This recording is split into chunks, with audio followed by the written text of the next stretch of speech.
Good evening and welcome to a special little program for the Group A Tourers. This is the Season 12 season review, and in this we'll be reviewing the Season 12 Group A, obviously, as a given, but also through the specific rounds, a few of the drivers, some key moments, and we'll also be talking to the champion that won this season.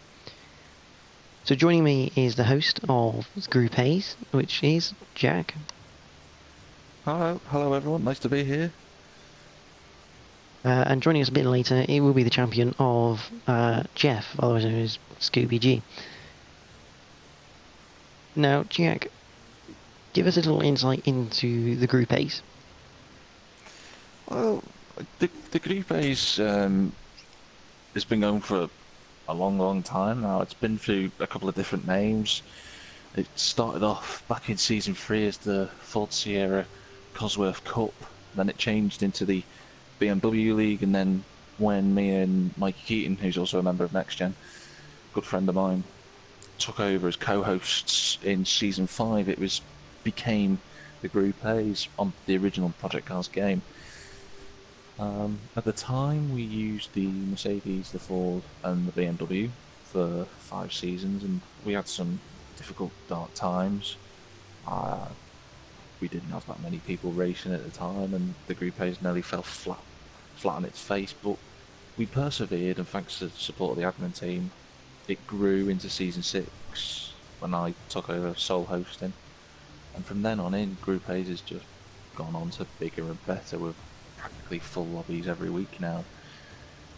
Since Project Cars 2 came along, we've had the addition of the Audi and the Nissan for the last 3 seasons, and they've been a really nice welcome addition. I wish the balancing had been a little bit better, but you can't have everything, so it's nice to have those 2 cars available in the game. And this season, with it being the 10th effectively anniversary, we had 6 races where everyone was in the same car, and then 6 in a free choice. And it's gone really well this season. I think it's been a success.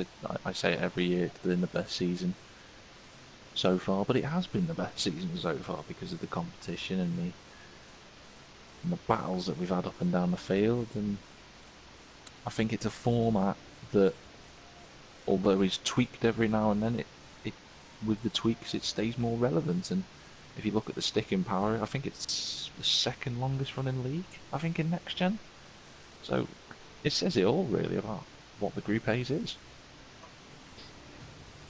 Definitely, I mean, obviously cracking competition really between some old cars. I mean, it's good to see the older generation cars being used in Project. It's not normal in normal leagues to have the older cars really raced.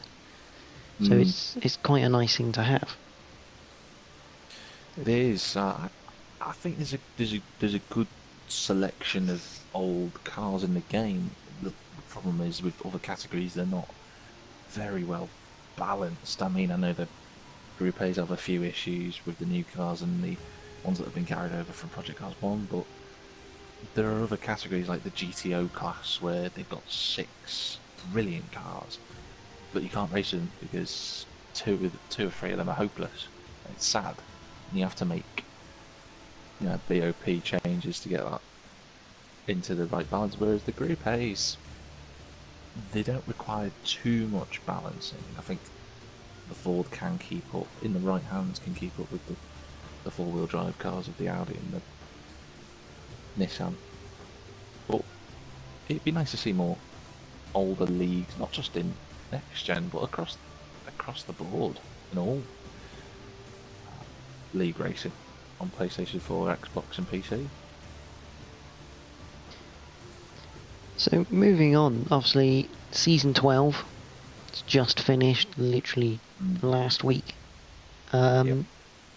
In general, I mean, a very good season really for numbers and racing altogether, really.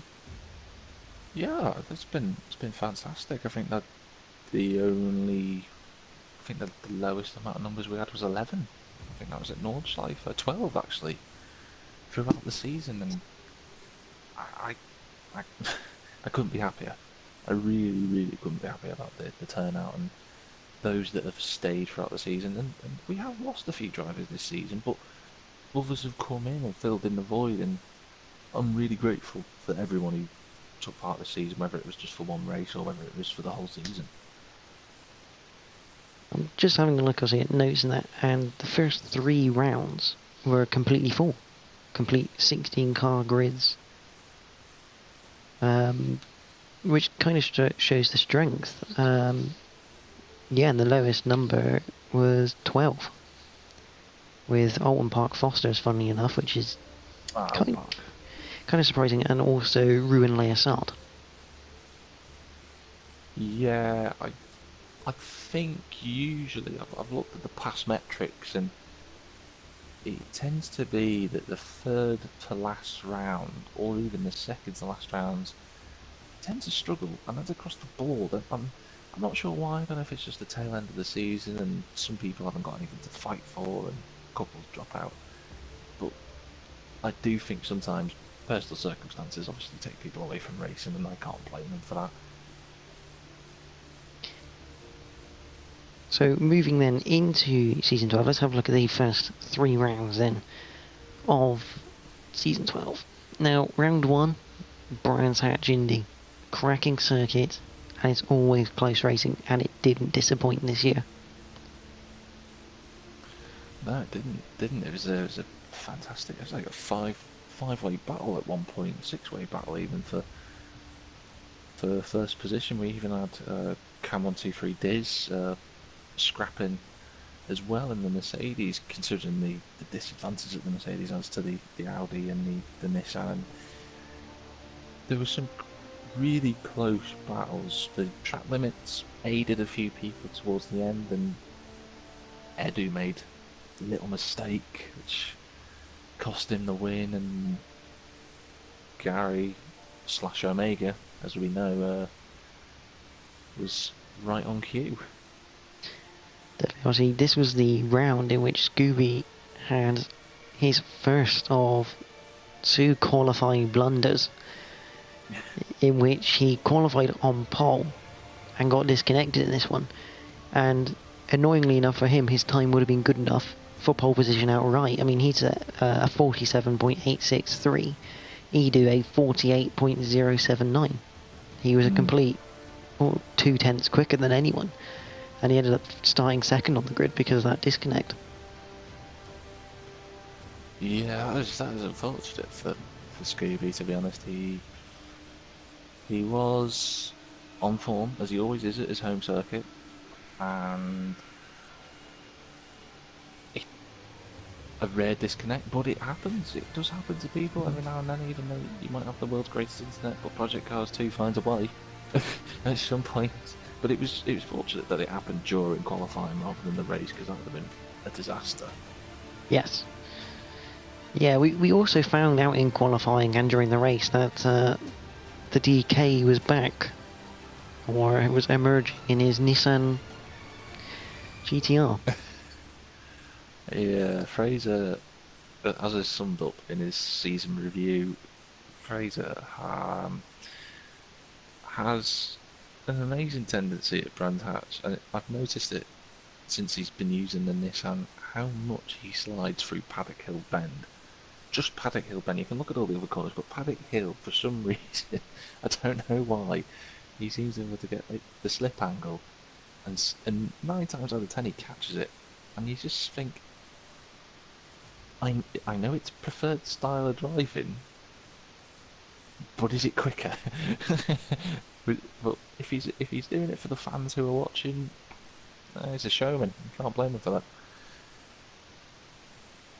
So obviously, as you said, Omega, right place, right time for him at Brands. Goes on to start his title defence in the best way possible. I mean, okay, didn't quite get the pole position, but he got the win. That's more important in reality. Exactly. If you want to win a championship, you have to win races, no matter how bad it is. Look in Formula One and across the whole of the motorsport spectrum. You can have the worst race ever, but still win. And if you want to win a championship, you're going to have a little bit of luck. And Gary, to be fair, he pressured Edu. He did lead for a little bit, and then Edu got past, and then he pressured Edu even more, and eventually the pressure told, and off went Edu onto the grass. Obviously, Jim, a former winner of the Group A's, Mm. second, and yourself third, courtesy of Scooby and Jamie having penalties. Obviously, quite a few people with penalties are obviously a bit rough around the edges, getting the rust off. That's to be expected. It was more of a shock than anything else that Scooby didn't get his podium at his home track. I was looking through the past facts, and it's the first time since season 6 that Scooby hadn't got a podium at Brands Hatch, which is incredible to think that how good he is around that circuit. Well, I can say he did actually cross the line second before his penalties He did. kicked in. Mm. So technically he did, but his limits let him down. He didn't. Moving on to Spa, it was a wet Spa. It was never going to be an easy circuit to drive on, especially in the BMWs only. No, it was from a personal point of view, it was difficult. I think that the different choices between stable and loose were the key factor, and those who picked stable, I think, suffered a little bit more than those who were on loose because of the understeery nature of the BMW. But there was some brilliant battles for the podium up front, and there was some good battle further back as well. So Scooby then got pole position at Spa. A good point to have, especially when you're behind someone. Sometimes when you get an extra point for that pole position when you're behind someone in the championship, it can rattle the person in front to say, I've already lost a point, I don't want to lose any more than this. It can do. I think at an early stage, it's not too much of an issue, but it can plant a grain of doubt in the back of your mind, and if you let it play on your mind too much, it exacerbates and it'll get worse, and then it will affect you mentally when you go into the rest of the season. Jamie showing good pace in the BMW, qualified second with Cam third. I mean, this was almost perfect for Cam. It was rear-wheel drive in the wet. I mean, he is a master in these type of cars in the wet. I think, as I've mentioned a number of times, Matt is the Mercedes master. There's no doubt about it. But he seems to have found an affinity with the BMW this season. Even last season, he had a couple of cameo appearances, and he drove really well in the BMW. He had a bit of bad luck, but his pace, he seems to have found something in that BMW. And I won't say just yet, but that could aid him if he comes full time into season 13. So into the race, obviously Omega didn't look at all happy with the car. It's fair to say. Yeah, that was a shock. Oh, at the time, we thought it was a blip. I thought it was a blip, definitely, because he finished way down the order, and his qualifying wasn't much better. I think he qualified lower. I think it's 14th. It's quite low. Qualified 14th in Spa, ended up finishing 11th. Yeah, that was a shocker. Not quite sure why. I mean, the BMW can be horrible if you don't gel with it straight away in wet weather conditions. And I think Omega just struggled because of that more than anything else.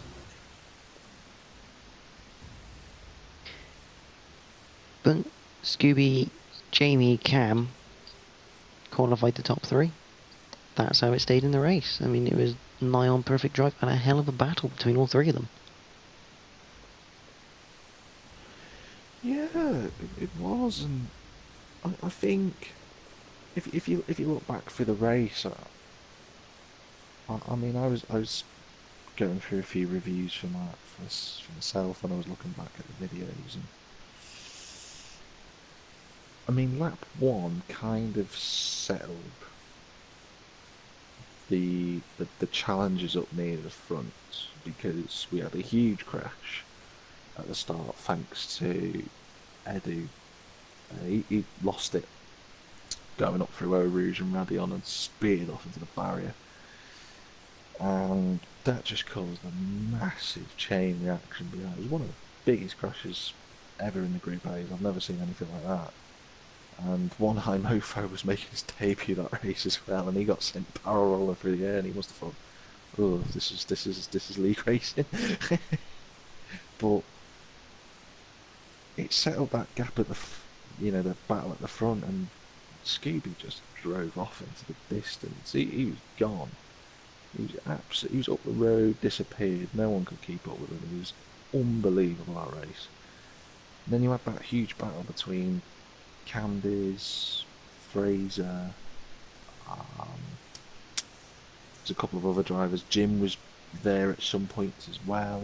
It was a brilliant battle, really brilliant to watch. So moving on from that, we go to the first race where the top 4 in the calendar of the championship can't qualify and they must be reversed of their positions. That made a lot of interesting racing at Hockenheim, and as it proved, it was not easy for the top guys to get back through that pack. No, I took a gamble at during the gap between season 11 and 12. I wanted to bring back something from the old days of the Group A's, back when it was run as the BMW League. We used to have top 3 reverse from the previous race, first grid draw, and I thought that could be abused a little bit because some people might just hold off for 4th and then get to qualify in the next race. So I decided to do top 4 in the championship would be much more crucial because then it would keep the championship a lot tighter, which it proved to work. And we had Jim, we had Scooby, we had Omega, and I can't remember who the 4th was. Jim. Jim, there we go, for the reverse grid. And I think it was a success. I really do. Now, Hockenheim proved Fraser had the pace, putting on pole position, yourself second, and Edu is third. Although Edu, as we know, has had a very bad string of luck up to this point, for carrying on from season 11 into season 12. And finally, this was the round he finally broke that luck. Yeah, he drove away at a canter to begin with because a number of issues happened. Fraser he had a little error and Edu nipped past him, and he had a big error when he shunted it into the wall coming out of the Mercedes grandstand section. I was too busy on a massive battle with slider gas and making my own mistakes, and then I had another battle with Jim as he flew through the order. But Edu just drove away, and it must have been on the back of his mind because I'd go further. I'd go back to season 10. And a little bit of backstory. Me and Edu, it was a freeway championship fight at the end for season 10 title, and at the start it was between Ginge and Scooby, and there was only room for one other driver to get in really because the results would have worked the other way around, and it was me versus Edu to try and get into that top 3 scrap. And Edu just had some awful luck in season 10. He was leading at Alton Park, and then a back marker spun in front of him with 2 laps to go, and he went flying off the track, and it's just spiralled from there on. He's had awful luck all the way through season 11, as you mentioned, and then even the first race at Brands Hatch, it just didn't gel at all. But he must have known that because he slowed down towards the end just to make sure he didn't make a mistake, and fingers crossed he didn't get a disconnection, and he made it, and he really, really deserved his win. Slider Gas showing his pace now. Slider Gas I think it's fair to say he was a bit of an underdog going into the season. During season 11, he wasn't always at the top end. He would have his moments, but was never consistently up there. But straight off round 3, it was looking really good for Slidergas. It was good in terms of results. I mean, he went well at he got his first podium at Hockenheim in the Group A's in season 11. So I knew he'd be quick, but I didn't think he'd be that quick. And he surprised me because I wasn't expecting that sort of performance. Even in the next few rounds, even though he was in and about, he wasn't challenging in the way that he did in the second half of the season, when we'll mention that later on. But it was a really standout performance. He was one of 2 drivers who stood out for me that day. I mean, Edu aside, I want to mention Jim in a moment, but he drove well, he drove solidly, and he didn't put a foot wrong. And I could say that about the first 2 races before that, because he was solid at Brands Hatch, and he was on his own, like myself at Spa, pretty much. Didn't have the pace at the front, but he was quick enough than the guys behind him. So he just sort of sat in no man's land with myself. But it was a good performance, really, really solid from Macau. So after round 3, Scooby ended up leading the championship from yourself by only 2 points, with Jamie a further one behind. Now, it was weird for Jamie. He only featured in the top 3 once in the first 3 races. However, he was solid, very solid with his results. Considering he's a debutant for season 12, and I'll say it as a general, he's had a fantastic debut season. He's been really, really consistent, and at times he's like a typical debutant. He's had the highs, he's had the lows, but he's been, for the most part, solid. And that podium that he got at Spa, that stood out to me because I thought, I wasn't expecting it. I know he was quick at Brands, but the one at Spa and then the follow-up drive at Hockenheim, I thought he could be a contender. But we'll see after the 6th round. We'll see where everyone is. So, as you read the first 3 now, first are your key moments in the championship battle. So anything that stands out that, to you, partly defined the championship this season? There's a few. There's a good few actually.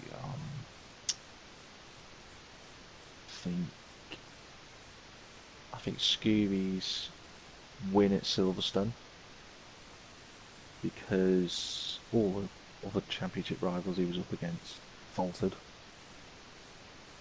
I think Jamie's role at Bathurst took him out of the championship.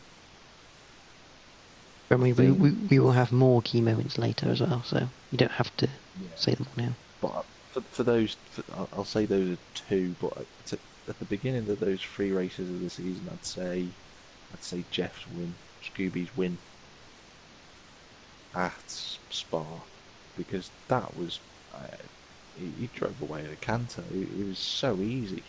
I know there were cars having big scraps behind them, but that's to keep up that level of performance through the whole race, not just one lap. That was something special. To have a fastest lap that was a second quicker than anyone else in the same car, in the same weather conditions, set midway through the race, and he was on his own at that point. That takes some sort of driver. It really does. I will just mention you and your spelling, you're quite hot in it. Lee didn't spell Hockenheim right. Sorry, I missed that. Sorry, Jordan. I was going to say, you obviously you're quite hot in your spelling. Lee didn't actually spell Hockenheim right on the table. He ended it with an N, which is an interesting Hockenheim.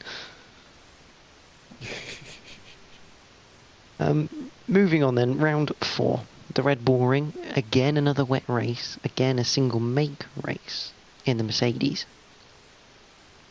And yet again, Scooby loses out because of, nothing of his fault, just a technical error. Yeah, that was really unfortunate because he had the bad look at Brands when he disconnected and he would have been on pole. And then, through no fault of his own, and I can't quite remember the reason why, but the lobby froze, and I was hoping it would solve itself. It didn't, so we had to do a restart of 5 minute qualifying, and once again, the man who took advantage at Brands Hatch took advantage of the short qualifying again at Red Bull Ring. He did, obviously, he do, on pole. However, he had some real stiff competition behind him. I mean, Jim second, and Whitford, we haven't mentioned him yet, but Whitford was there in third place for the qualifying, but everyone knows he likes the rear-wheel drive cars. He should have won that race. I take nothing away from Edu in any way, shape, or form, because the performance he put in to keep Jamie and Scooby behind him for the whole race was fantastic. Absolutely. I mean, if his drive at Hockenheim was easy, his win at Red Bull was phenomenal. What a brilliant defensive display that was. But Whitford knows he should have won that. He got the lead. I think on lap one he shot off at the start, and then he hit a puddle of water going into, I think it's turn 6, and he just went off the road into the gravel trap, and that was it. He had to try, and to be fair, he did some phenomenal lap times. I haven't seen anyone have a charge like that from big mistake, because normally if you make a mistake like that, you struggle to get back into the rhythm, but Whitford just every lap just reeled off competitive lap times. He was quicker, or as quick as the leaders. And could that have been a race he should have won? Yeah, but I think the speed he's shown, he can be really proud of that. Yeah, I mean, it was very, very unlucky. I mean, unfortunately, in a wet race, especially that, I mean, that was thunderstorm conditions where the puddling was quite significant. Obviously, when you're the first one to turn up to the corner, you're pretty much the guinea pig. You take a line that you think might be fine, and if it's not, everyone else behind you gets the advantage of knowing. Yeah. And like you said, his lap times are outstanding. I mean, I remember watching it, and I thought it was very unfortunate, so unfortunate. But the next lap, he went, I think, something like 1.5 seconds quicker than the leader. He was stupidly fast on the very next lap. It was like he could still get a very good finish. I mean, he ended up 9th in the end, which is a hell of a recovery drive from 15th. Yeah. Although From this knocking that race, stone that way. you also had quite a stunner. I mean, you didn't qualify. You ended up 15th on the grid, and by the end of lap 1, you were up to 7th. Yeah, it was. I was also a victim of that. The short qualifying. I think I was 8th or something in the original qualifying, and then I'd done the whole of the 15-minute qualifying on stable, and then I thought I was going round during the first minute or so in that 5 minute quick qualifying, and I thought I'm going to try loose. I knew I'd have to sacrifice my lap time, but I thought if it's worth it for the race, with it being wet weather, anything can happen. So I switched to loose, and I did the outlap, and the outlap was brilliant. And I just thought that's the setup I'm going to stick with. And then, like you said, I got a good start. I got up to 12th by turn 1, and then the next 2 corners, everyone was a little bit hesitant because of the wet weather, and I just thought sod it. So I chucked it up the inside going into the tight right hairpin at the top of the hill, got up to 10th, and then there was a little bit of an incident, sort of a little bit of barging and knocking about going on. So I just took a really tight line and somehow managed to squeeze through and got up to 7th. But Edu seemed to have had completely ruined his bad luck streak. He won again. I mean, second in a row. It was looking good for him. Yeah, he was on a buzz. I remember him commenting for going into the fifth race. He said he was looking to make it 3 wins out of 3 or 3 on the bounce. And at the time, you would have backed him, considering how he drove the previous 2 races. It it was looking good for him. So after Edu won round there as Red Bull Ring, we moved on to Omega's home, the Battle of Bannock Brae. Battle of Bannock Brae, Part 2, Volume 2, effectively. Yourself and And Omega, pretty much yeah, class of your own. me and Omega have had, for the second season in a row, had an amazing scrap for the win. This one was a lot tighter this time around. I didn't stuff it on lap 5. I stuffed it later on. But I don't know what it is about that circuit. Don't know why, but for some reason me and Omega seem to gel with it a lot better than everyone else. Other drivers who were quick during those part of the season struggled around there. I mean, we look at Scooby, who had a fantastic season up to that point, just about scraped the podium, thanks to one high mofo who was so unfortunate not getting their first podium in the Group A's. And I'd like to make a point about that, actually, because he kept one high mofo, Mr. Sullivan, if he's listening.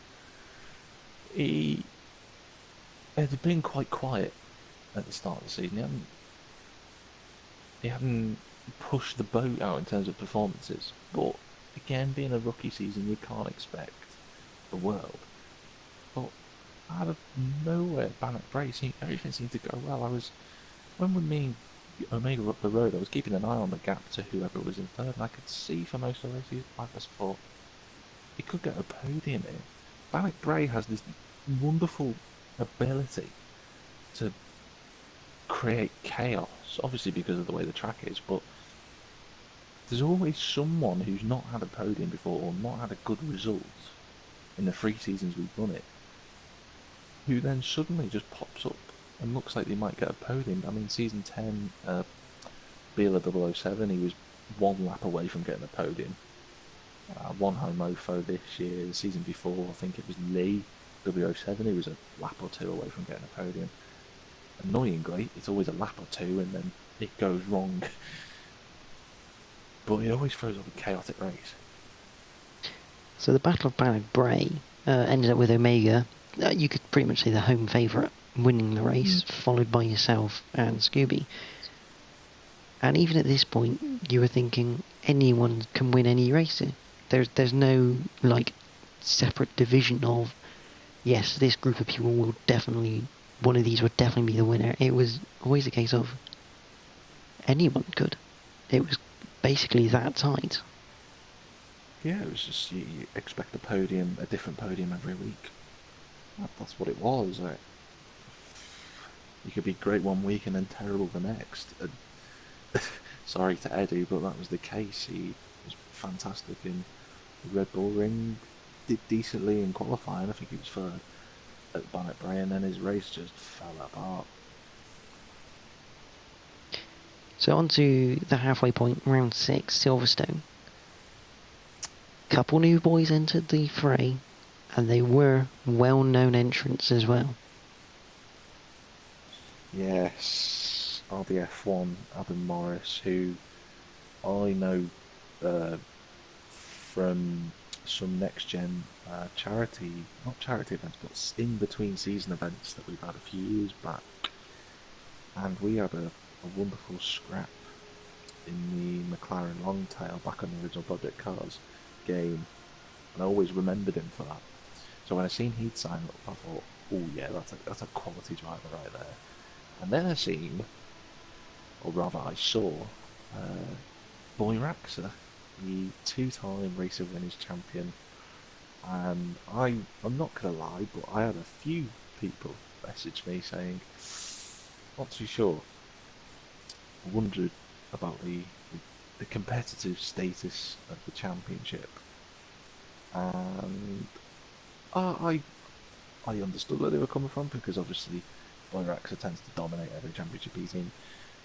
But I thought if we can get someone who's that fast into the championship, I'd love to see how he'd get on in an environment where I think it's the most competitive lobby across next gen. And sure enough, he slotted in really well. Obviously, you mentioned that, obviously, that fear, because obviously double Race of Winners champion, and not only that, back-to-back Race of Winners champion, which is highly impressive. And as we've seen in Season 12, V8 Supercar champion, Ginetta GT5 dominant Champion. in that league. Yeah, so I could understand why people were worried, but I said, look, let's see how it goes. If he dominates the championship, we'll just have to dive bomb him. Simple as that. But I didn't think he would. I knew coming into the Monday Night Tours, not just with the Group A's, but with the Touring Car League and the Renault Clio's, I knew he wouldn't find it as easy to settle in because they're not the type of cars he drives. And I knew that would take some getting used to. So with Silverstone, Scooby took an important pole position, but then you had Adam Morris, Boyraxa, second and third, Fraser fourth, Whitford fifth. And by the end of the race, Cam had made his way from 8th to 1 lap away from winning that race. I remember that well. Yes. Hi to our Season 12 champion, Scooby. Watching in the background. But you obviously remember that race well, considering he nearly got the win off you on the last lap. I know. I remember that very well. I was scared. Where was it, Jordan? How close was he? Because he was alongside him going into the right-hander at the Beckett's cut-off, wasn't he? Yes. He went down the inside at into Maggots, but he had a little twitch, so it made him not have the run out onto the Wellington, and that just about saved Scooby down to Brooklands. And then Cam had a mental run coming out of Luffield, and I can't remember the precise gap. I didn't quite get it all down, but it was 0.0 something. The gap over the line. It was phenomenally tight. It was the closest finish in Group A history, beating a record that goes back to Season 4 when me and Jake Dennis were separated by a tenth of a second. And then, rather annoyingly for Scooby, his record got broken at the next race. But again, another good result for Scooby at the halfway point. And at this point, he was starting to gap everyone. He had a 12-point advantage over yourself this time after the next 3 rounds. And then Jamie a further 6 behind that, with Omega only 1 behind Jamie. So everything was still in the balance halfway through. Now, after those 3, in those 3 rounds, what was a key moment within that for the championship between rounds 4 and 6? That first lap turn 1 crash for me, because you didn't catch us on the cameras, I got knocked into the grass at the start, which dropped me from 10th to like 15th basically to last. And then Tim had a little bit of a moment and spun into Envoy Extreme, and I got caught up in it, and that was it. I knew from that point on I wasn't going to catch up to the pack and get any good points. So, yeah, that was one moment. Speaking of other moments, I think Scooby recovering to get a podium at Bannock Bray was another moment.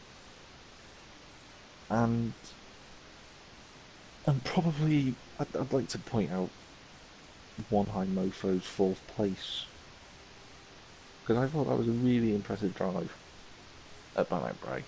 I don't think he got the credit he deserved for that across the board of the Group A. Mm, yeah, no, it was very, very good drive, without a doubt. So move on, round 7, try and rattle through the second half of the season a little bit. And Boyraxer starts to show his pace, really. I mean, he took pole position. However, in the race, he didn't exactly get away from Fraser. No, I knew that would be the case. Uh, Because Fraser had been itching for a victory at that point, because he'd had a really, uh, I mentioned this in his review, he'd had this mental block after about round 4 or 5, or round 4 all across the Monday Night Tours, and he needed a reset, and that week break came in between round 6 and round 7 at Snetterton, and that combined with the reverse grid gave him the perfect opportunity to go, right, I want to win. And he pushed Benji/Boyraxer all the way to the flag and proceeded to set up the now record for the closest race in Group A history. Scooby getting third in that to complete the podium. I mean, the Sierras are not the easiest car to drive, but they don't have to make for some good racing. On the final lap as well. Yes. On the final lap, after a little mistake from Whitford, and Scooby started from the back, so it was an impressive comeback through the field. Whitford up to fourth, and Whitford in fourth in that race, so he lost the position at the end of the race, but still going fairly strong considering he's been in that Sierra for season 12, most of it. Yeah, definitely would agree with that. Zolder came around, and it's not the easiest circuit for everyone. I mean, there's a handful of people that don't like it, a handful of people that do like it. Very hard circuit to get a rhythm on. And unfortunately, it really did favour the four-wheel drive, this one. It did, it did, and it's not.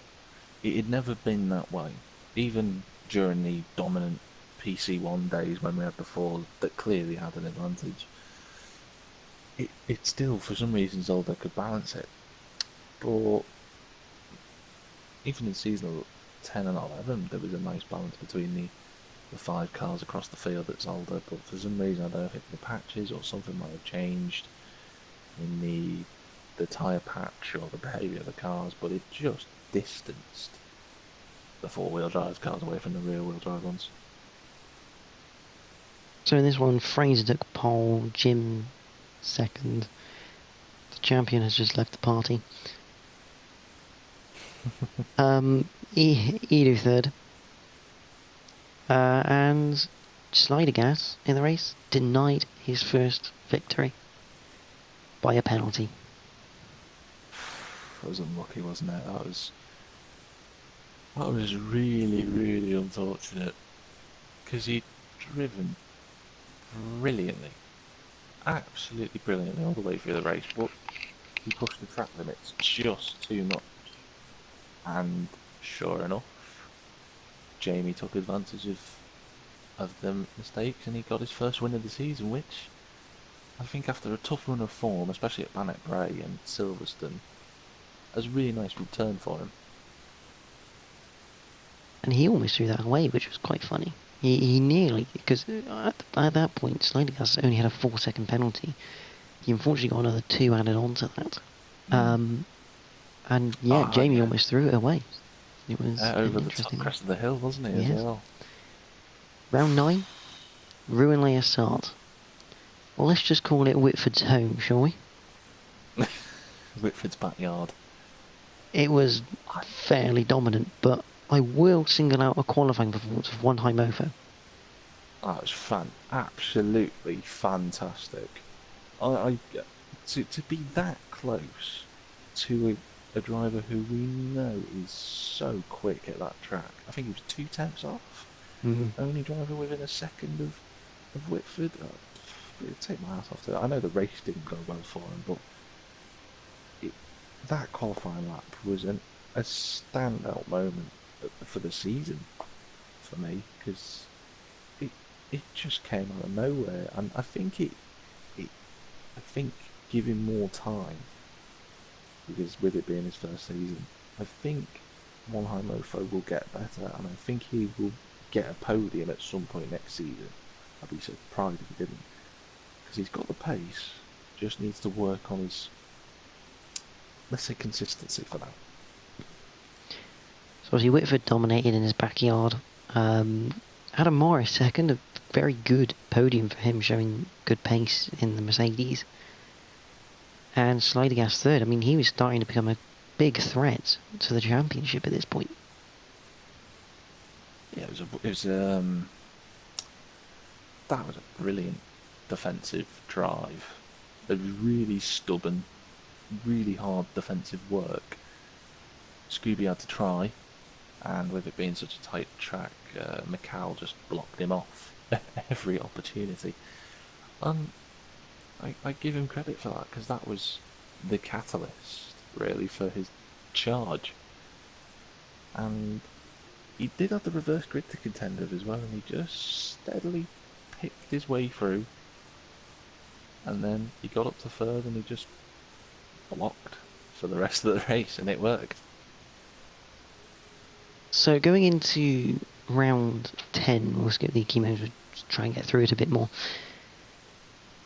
And a very big group favourite, Bathurst. Not necessarily the group favourite car for it, but it's historically a common combination for Group A, shall we say? Season 6, yeah. Bathurst and Sierras. And Yeah. you took pole position. And the worst thing is, I could have been even quicker. I was on pole by 2/10, but I was on for a lap that was 1.4 up on that. I was on for a 2:16, and I clipped the wall coming out of the hairpin, and I lost all my momentum going down the Conrod straight, and I only had about half a second until I got to the Dunlop overhang near the bottom, and I put a wheel on the grass, and I ran off the track, and it validated my lap. So I was really pleased. I was really pleased with that, because first pole on the wheel, that's new for me. I haven't had that before. Into the race, and finally, Slidergas takes that win. He's been threatening it all season long, and he finally gets it, courtesy of, unfortunately, mistakes from you and Jamie. Yeah. and it was made at Ginger's corner, and that was really frustrating, because me and Jamie had a plan, really, just to ease away at the beginning, and then when there was enough of a gap back, we'd start fighting, and I threw it away, and then somehow rolled back over. I'm not quite sure how I got away with that. I got really lucky and didn't lose too much time. And then Jamie made a mistake, and I came around the corner and I couldn't see him, and wowed into him, and he rolled. That was it. But again, a fantastic race from Slidergas. I mean, deserved it. He was very patient, it's fair to say, and it always paid off. He was patient, and he was quick, and he was quietly quick. That was the thing. He was very close in qualifying, and in the race, I think he just took it easy, slowly but surely worked his way into the race, and then with the mistakes by me and Jamie, he just drove off, and that was it. That was his victory, and very well deserved one at that. This closed up the championship massively, because Scooby only got 7th in the end. So this meant the battle was on into the last 2 rounds, and the penultimate one being at Alton Park Fosters. My home track, and I was frustrated because I couldn't qualify. So that was annoying. I couldn't challenge for pole, which I usually do at my home circuit, but not to worry. But it was a good qualifying session. It was really competitive, and Fraser finally got the position that he wanted all season long. He did. He got pole position, and he got the win. I mean, it was a fantastic drive from him, especially holding off Adam Morris and Jim, for that matter. I mean, you And had a myself. cracking race going up into fourth place. And it's fair to say, I think you probably would have had more chance of winning that had you not made a couple of errors coming out of the Cascades. Yeah, I didn't want to settle for third because I wanted a win, and I knew that Alton Park was probably my best shot at it because Nordschleifer always throws up a mad race and anything can happen, especially with it raining for that final round. And I thought I've got to go for it, and I did. It was a really stupid mistake to make because when I was going into Cascades, I overcorrected for a slide, and that's what took me off. The slide itself was perfectly fine. I could have failed it on the road, but I overcorrected and just went straight off. I did it twice as well, which was really frustrating. So going into Nordschleife, the points tally was tight. Yeah, you couldn't have asked for much more of a tight championship going into the final round. Literally only 13 points was all that separates the top two. And our coughing champion did well in that race. Sorry about that. But it was a wonderful way to end the season. Boy Racks are obviously being reunited with the Ford. It was unstoppable. It was a really, really wonderful qualifying and race performance to win the way that he did.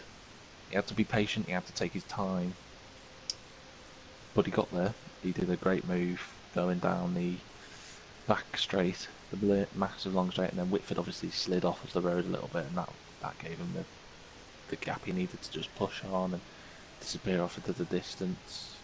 Scooby brought home fourth as he got passed by Adam Morris on the line, which was really unlucky. Whitford had a nice solid drive to second as well. Yeah, Fraser and had a good drive as well. very good drive from Fraser, 13th to 6th. Yeah, that was a fantastic drive from him. Adam Morris. Yes, Adam Morris. He came from 10th to finish 3rd. That was quite a good one. That was a really good drive. That was a really underrated drive because he found some pace when the tyres were at the worst. I don't know how he managed it. It was phenomenal. He was as fast as Boy Racks on the final lap.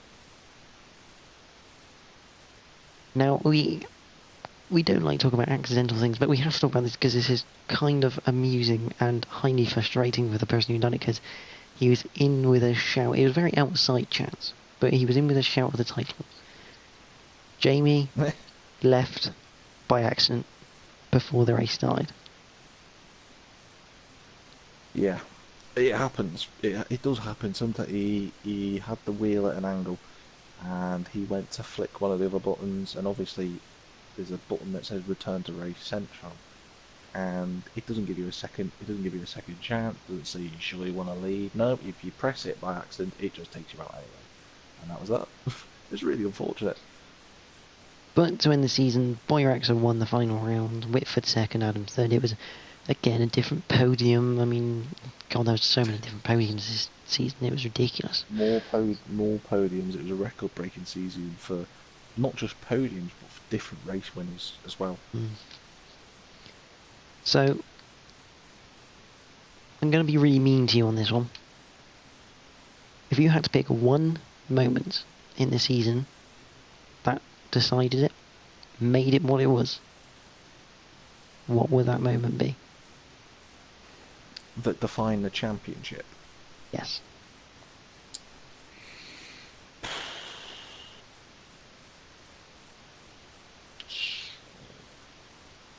Scooby's win at Silverstone. I didn't think of that at the time. I didn't think it was going to be the case, but He wasn't on the podium at any point after that, but no one else was good enough after that. And that was it. That was the championship defining moment because he took advantage where everyone else failed. And speaking of the champion, I take it he's still here.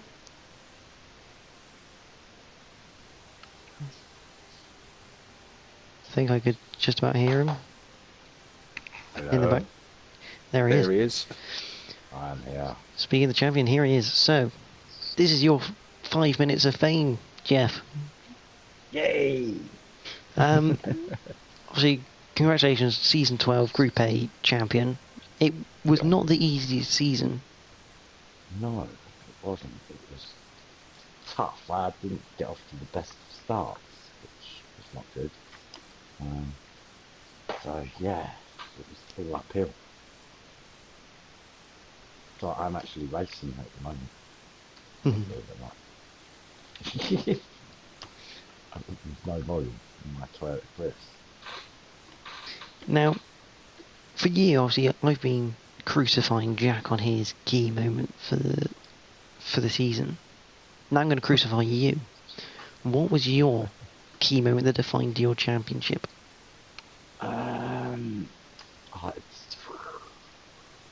The win at Spa was amazing. But yeah, that was incredible. That was just like, that just set me off. Was that the second race? It was second round, yeah. Yeah, that was it. I just was like, yeah, I'm gonna try and win this. But it wasn't easy. It was tough, very tough. I can't believe Gary pulled out. Yeah, it was unfortunate, not just Omega, but Edu as well. You know, two championship potential winners, or definitely contenders at the least, who could have challenged for race wins towards the end of the season. No doubt they would have. Jack, do you have any questions for the champion? Yes. When are you going to be back on form? Because considering that the end of the season, which was, I think it's quite worrying for the rest of the field to think that you didn't have a podium at all from your win at Silverstone onwards. Not a single. And I just thought, if you could still score points consistently without getting a podium or even a race win, what are you going to be like when you're on form? I need to practice. That's all it is. I don't practice. I just turn up and race. That's really, yeah, I need to practice that. That's all it is. Practicing quite boring. I was thinking in my head I should put down a fiver. He was going to say that. Yeah, obviously practice is key, especially now that you're going to have a lot of higher rated competition. I mean, we're potentially going to be seeing the likes of Adam Morris, Boy Rexa doing a full campaign in season 13. So it means you're almost the competition bar raises for you. I mean, does that give you any more incentive to do some sort of practice before the races?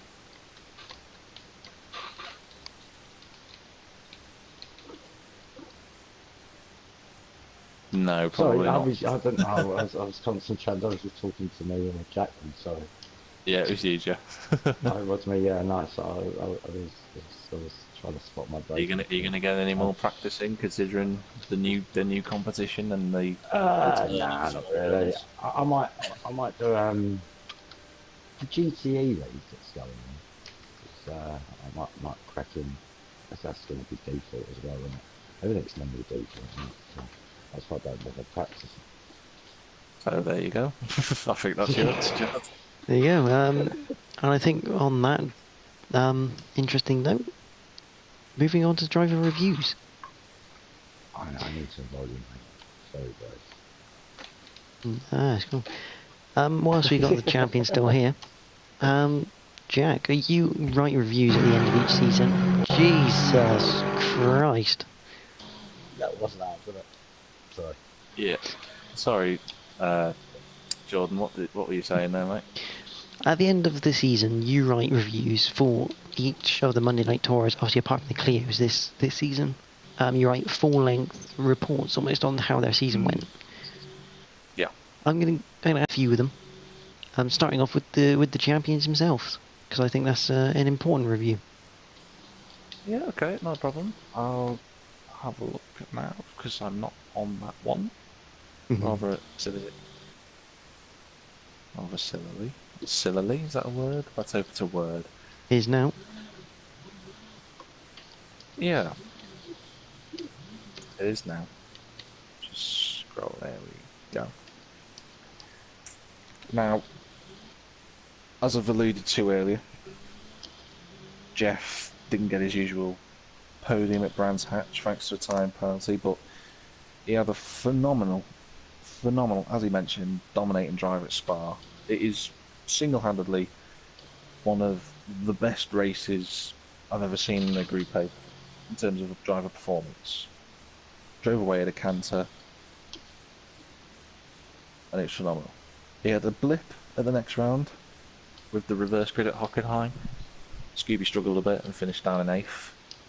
But at the next 4 races, which is where the championship for me was won, he didn't finish lower than 3rd.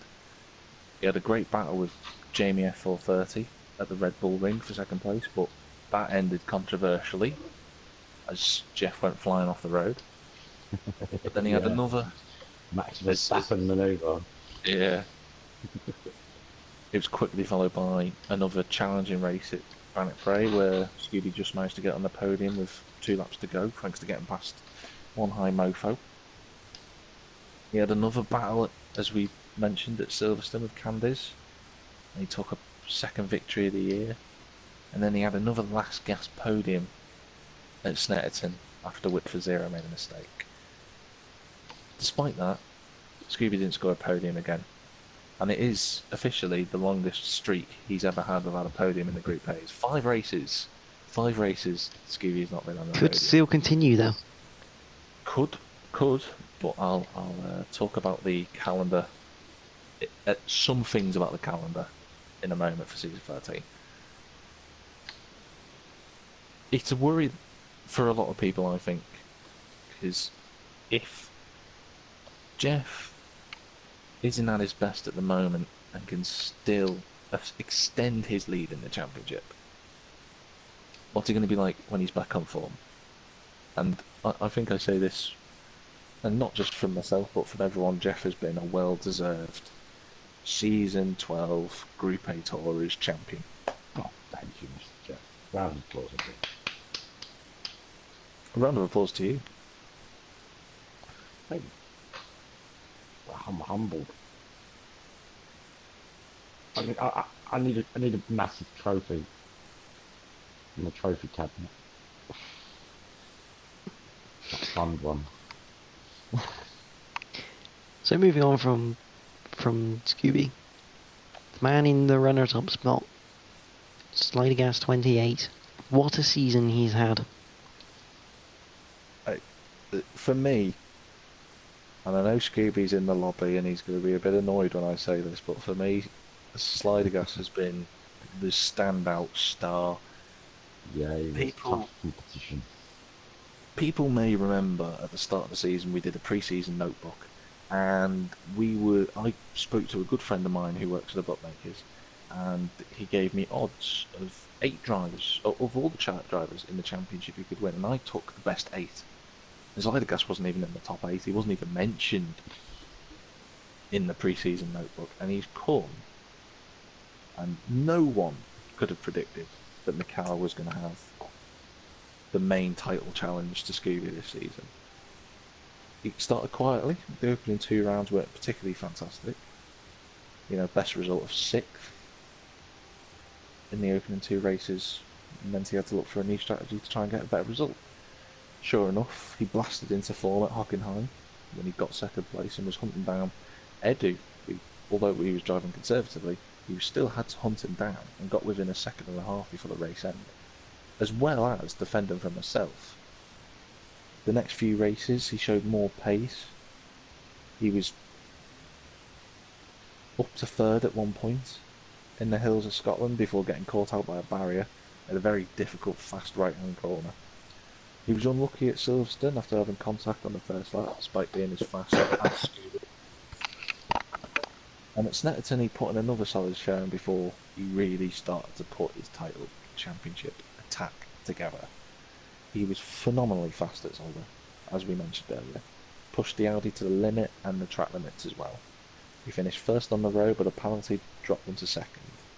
Then at Rouen, despite starting near the back thanks to the reverse grid again, he put in a wonderful drive to get up to third, and then put an equally wonderful defence against Scooby, who couldn't get past him, and was able to take his podium.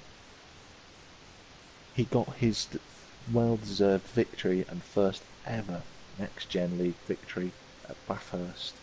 Not just because of mistakes from myself and Jamie, but because he was consistently quick.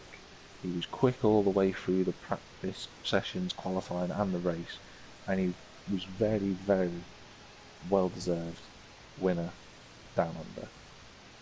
Couldn't quite close the points gap in the final two races. He had a big slide on lap 1 at Alton Park, which cut him off from the top 5 battle for the win, and he doesn't actually know the Nordschleife very well at all. It's not a track he normally drives round. So to put in the result he did was actually quite impressive. But he's had a great season. He'll be one to watch out for in season 13. He's got the potential to win a championship, but he's going to need a couple of more podiums before he does. So, we're going to go one more. Well, we've got a couple more to do. Whitford 0. We'll move on to him because he was, if I'm right remembering, top 2-wheel drive this season in that Sierra. Yes, effectively was that. In the championship, at least he was.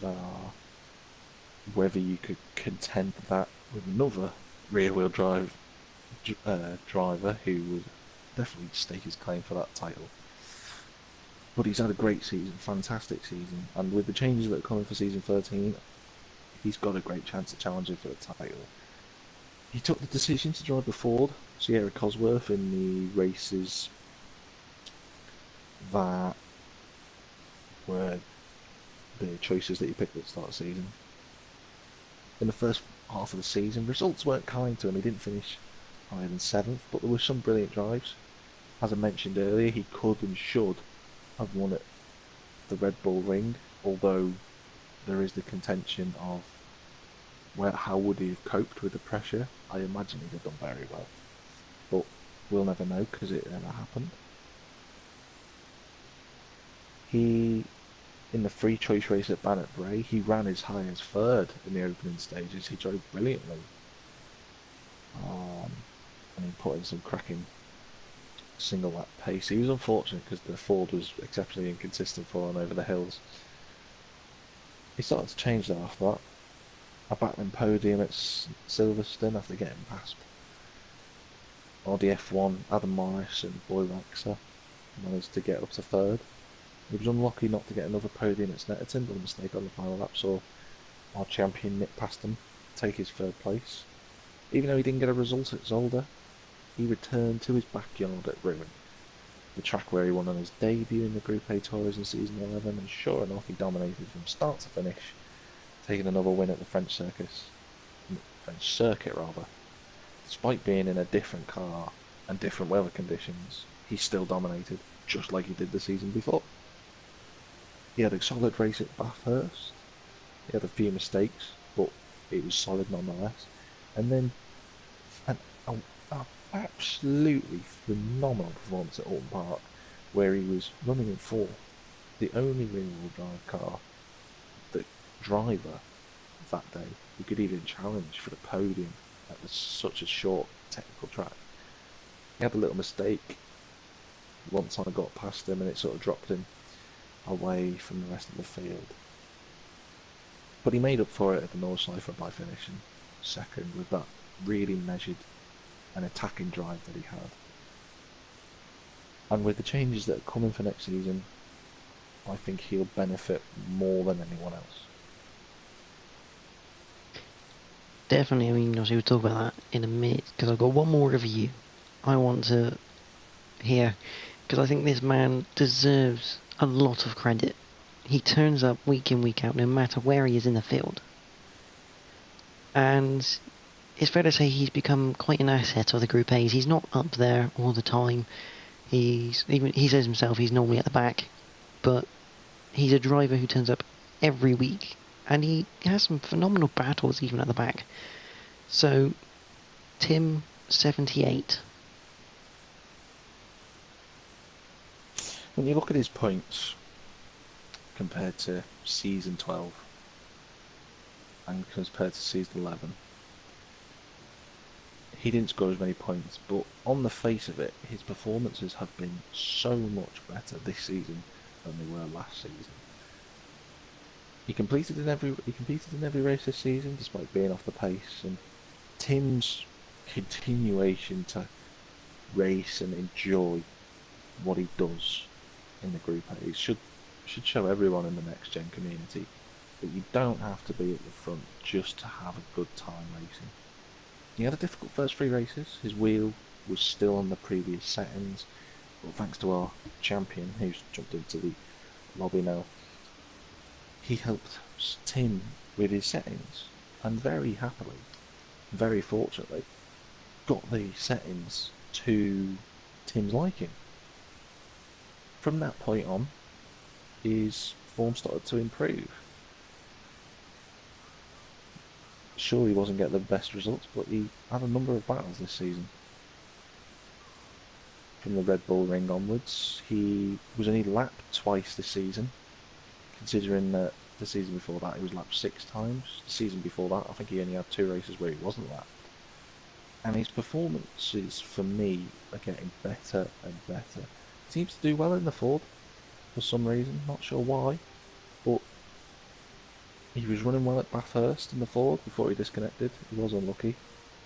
And he put in the best ever qualifying he's ever had in the Group A's at the Nordschleife with 8th, which was a great result. And he even finished in the top 10, which was the first time he got a top 10 all season. And I think that's a fantastic way to end the season. If you look at the way he's performed over the past 3 seasons at Nordschleife, I think it'll tell what his performance improvement was. If you look at season 10, he finished, I believe, he got lapped by the leaders at the Nordschleife. Lapped at the Nordschleife, considering how big that track is. Next season, season 11, he had to wait for 30 seconds before someone overtook him, because Tim obviously likes to wait at the end of the race. I don't blame him for not wanting to drive another lap and waiting for everyone else having to wait. But this season he had to wait for a good few minutes, and I think, considering it was the wet weather, that was really impressive that he had to wait so long before people lapped him and got past him. And I just want to say to Tim and everyone else in the Group A's, want to say to Tim, thank you for taking part every week. You have been an absolute star, and I can't wait to see your improvement and progress during season 13. Nah, much agreed on that. I mean, it's phenomenal to see, and in a different show, I'll be sitting there with Lee and yourself, hopefully, for the moderns, and we'll talk more about Tim in that one, because he had an amazing battle in that. But that's for a different time. So, coming to the end here, I've got a question from Matt Jordan. Fire away. He says, if you could pick a teammate for the Group A's, who would it be? Perhaps someone you know you could comfortably beat, or someone who always fights to the top? I'd pick Cam 123 Diz. And it's true, I would, because I think my rivalry with Cam, outside of me and Ginge, because me and Ginge had a wonderful, when I first joined NXTGEN me and Ginge had an amazing Clio race. But me and Cam battled for titles a number of times when the Group A's are in its dark days, and I've got a lot of respect for Matt. I think between, yeah, I'd either pick Ginge or I'd pick Cam. It'd be one of those two, definitely. He also goes on He'd to have have... to be, Sorry, go on. it'd have to be someone competitive. I couldn't race against someone who I could beat every week. He then also follows this up with the question of, have you ever considered making teams for the Group A's? No, I've never considered it. Well, I've thought about it in the past, but I've never considered it enough to make it a preliminary into the preliminary stages. Only because I wouldn't, because the way that the group, I know you could set it up so that two drivers scoring points, but the issue I have is I just don't know if it would work. It's been trialled in other leagues, and if you get a few people who drop out, it could make the league very one-sided. And I think other leagues do it better because they're all driving in different cars. Admittedly, we're all driving different cars in the Group A's, but it's a little bit different because of the select settings. So we now have single mate races rather than everyone sticks in the same car for the season. And I just think it wouldn't work. I could be wrong, but I think other championships do it better, and I think it's better to have a drivers' championship instead. It's always a very interesting question about teams. I do enjoy those type of questions. So, generally, let's talk. So, obviously, you've kind of already touched over the overall verdict of Season 12. It's very, very tight, very close. Very much looking forward to Season 13, because there are a couple of changes that you would like to tell a little bit about, or not yet? I'll tell a little bit. I won't reveal too much.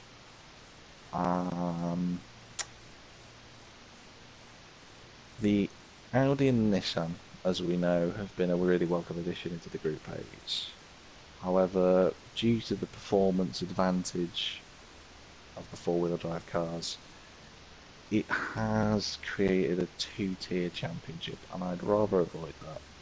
So they will be outlawed for season 13.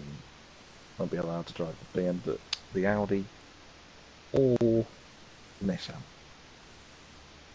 That's the first big change.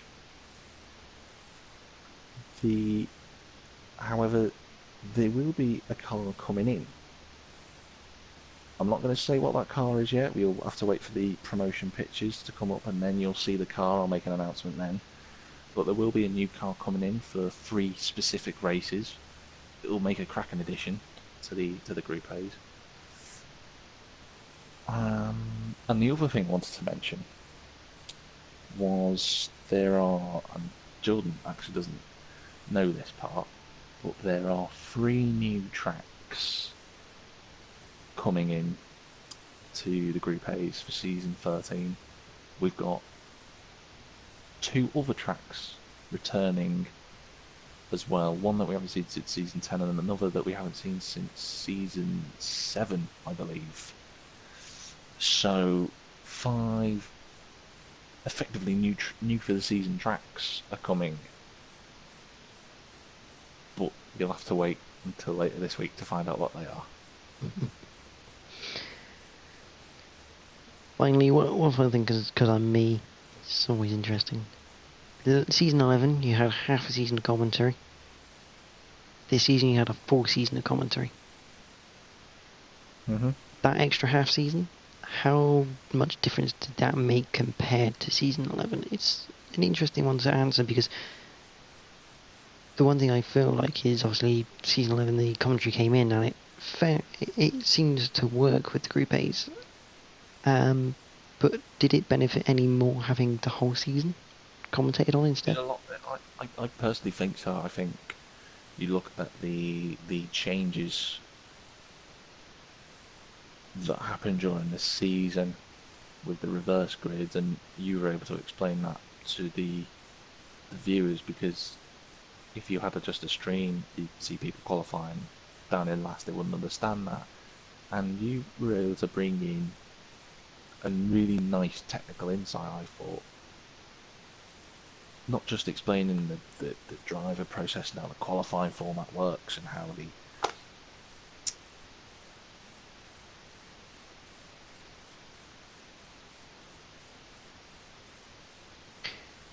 I believe we'll have to wait for Jack to come back to us in a minute. apologies about that. But yes, you know, you were able to explain how the races have worked and how the point system worked. But you brought in as well, like, little details about the tracks that people might not know about, and like, you know, who designed it and when it was first introduced, etc. I think that's really nice. And personally, this season, the biggest addition was yourself commentating. I'd definitely say that much. Nice thing to receive. I mean, I must admit, obviously, it's a pleasure, really, from my point of view, to commentate. It's fantastic to watch. And I will announce that I've struck a deal where, yes, I am commentating for Group A's again in Season 13. Which I'm looking forward to. It's going to be an interesting one. Obviously, the grid seems like it could be fuller again. I mean, commentating on it is an absolute pleasure. It's fair to say. But one final thing, Season 13, you excited for it? Massively. Massively looking forward to it. It's going to be the best season ever of the Group A's, I think. Well, on that note, I guess we'll talk again on just before Season 13 starts. Yeah. Thank you for joining.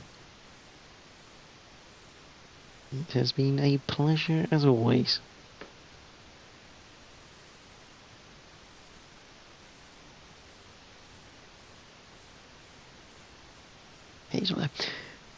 But yeah, so that's Season 12. Group A's done. Dusted. Prepping for Season 13. So one way to find out what happens in Season 13, and that's to watch it next season.